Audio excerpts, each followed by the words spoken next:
విజయబాబు గారు చెప్పండి, ఎందుకు జగన్ గారి టూర్ని ఆటంకాలు కల్పించాలని ఎందుకు ప్రయత్నం చేస్తోంది ప్రభుత్వం? నిజంగా భయపడా, లేదు జగన్ వారి వైపు కానీ లేదా వైసీపీ వారి వైపు కానీ ఏదైనా తప్పు ఉందని అనుకోవాలా?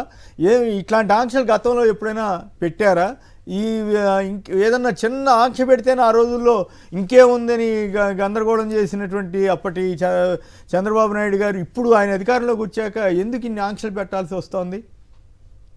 నేను దీని మీద కూడా నిన్న ఒక చోట మాట్లాడానండి. ఒకటేంటంటే, ఒక ప్రజాస్వామ్యంలో మనకి సభలు పెట్టుకునేటువంటి హక్కు కానీ లేకపోతే జనాలను సమీకరించుకునే హక్కు కానీ ఇవన్నీ కూడా ఉన్నాయి. వీటికి పర్మిషన్స్ ఏమో అన్నప్పుడు సాక్షాత్తు ఆంధ్రప్రదేశ్ హైకోర్టు వారే, అంటే పోలీసులకు ఉండేటువంటి క్వాసీ జ్యుడిషియల్ పవర్స్ని, పోలీసులకు ఉండేటువంటి ఎగ్జిక్యూటివ్ పవర్స్ని రెండింటిని కూడా మిక్స్ చేసి మీరు this is nothing but abuse of power అని చెప్పని ఆంధ్రప్రదేశ్ హైకోర్టు ఒక రెఫరెన్స్ జడ్జిమెంట్ ఉందండి.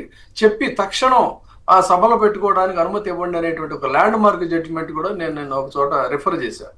ఆ విధంగా పవర్స్ ఉన్నాయి కదా అని సిఆర్పిసి సెక్షన్స్ అన్నిటినీ కూడా సహేతుకంగా మీరు ఉపయోగించాలి తప్ప మీరు ఇష్టారీతన ఆంక్షలు విధించకూడదు అని చెప్పని చాలా స్పష్టంగా చెప్పింది. పోలీసులు వాళ్ళు చెప్పేది ఏంటంటే, అక్కడ తర్వాత ఇంకోటి, ఆ రోడ్డు లేదు కాబట్టి మీరు రావడానికి వీల్లేదంటే మీకు గుర్తుండే ఉంటుంది, సరిగ్గా పవన్ కళ్యాణ్ గారి యొక్క సభ ఒక ఇరుకు సందుల్లో ఏర్పాటు చేస్తే ఆ రోజున డిబేట్స్లో వచ్చింది ఏంటంటే, court as per the court rules ప్రకారంగా, కోర్టు జడ్జిమెంట్స్ ప్రకారంగా, లీగల్ ప్రొవిజన్స్ ప్రకారంగా ఏంటంటే పెడస్ట్రియన్స్కి, సైక్లిస్టులకి, తర్వాత అంబులెన్స్కి ఇబ్బంది లేకుండా ఒక పర్టికులర్ స్పేస్ అనేది వదిలేసేసి మిగతా వైపు ర్యాలీలు జరుపుకోవచ్చు అనేటువంటి జడ్జిమెంట్ కూడా ఉందండి.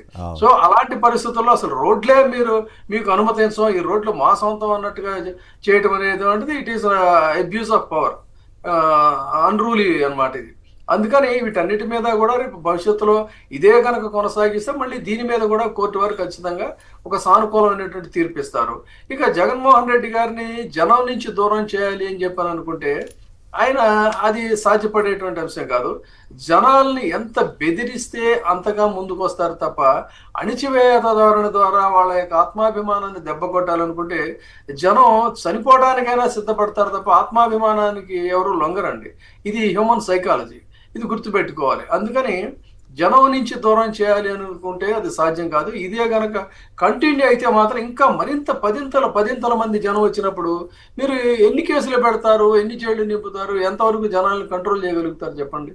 అందుకని మీరు ఎంత చంద్రబాబు గారు చాలా సీనియర్ నాయకుడు, రికార్డు స్థాయిలో ఆ తెలుగు రాష్ట్రాల్లో ఆయనకు ఉన్నంత అనుభవం ఎవరికి లేదు, ముఖ్యమంత్రిగా కూడా సుదీర్ఘకాలంగా ఉన్నారు. అలాంటి వ్యక్తి నుంచి ఇలాంటివి ఆశించవచ్చా? ఎందుకు ఇట్లా గతంలో ఈ రకంగా జరిగిన సందర్భాలు చాలా తక్కువ, ఆయన పాలన కానివ్వండి ఇంకెవరి పాలన కానీ, ఇట్లాంటివన్నీ మరి ఎందుకు ఆయనకు అప్రతిష్ట కాదా? ఆయన ఎందుకు ఈ విషయాలు అర్థం చేసుకోలేకపోతున్నారు?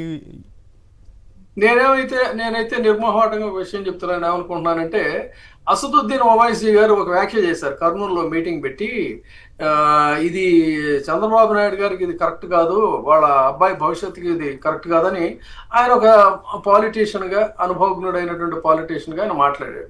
కానీ నేనేమనుకుంటున్నానంటే, చంద్రబాబు నాయుడు గారు సుదీర్ఘమైనటువంటి అనుభవం ఉన్నటువంటి నాయకుడు, ఆయనకి ఇవన్నీ తెలియక జరుగుతుందని నేనైతే అనుకోవడం లేదు.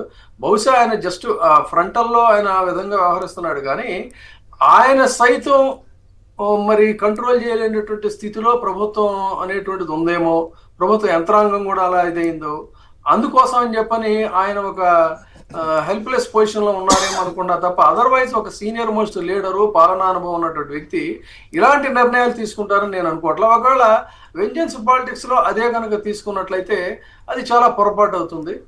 దానికి భవిష్యత్తులో వాళ్ళే మూల్యం చెల్లించాల్సి ఉంటుంది. రైట్.